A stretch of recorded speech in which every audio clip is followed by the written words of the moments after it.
guidelines for molecular testing of lung cancers are evolving.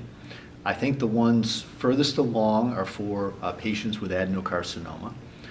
The guideline is today that you would always test for EGFR and the full spectrum of EGFR mutations, because not all of them impart sensitivity to EGFR tyrosine kinase inhibitors, so you need to know which EGFR mutation, and also looking for rearrangements in ALK. The guidelines also state now that this testing should not be done sequentially, and it should not be limited to those two genes or that the gene rearrangement.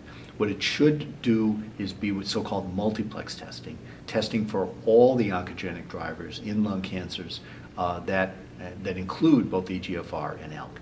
And by doing that, you're going to learn the most about that person's cancer, and you're going to have the greatest chance of finding a target to which you can direct a very specific therapy.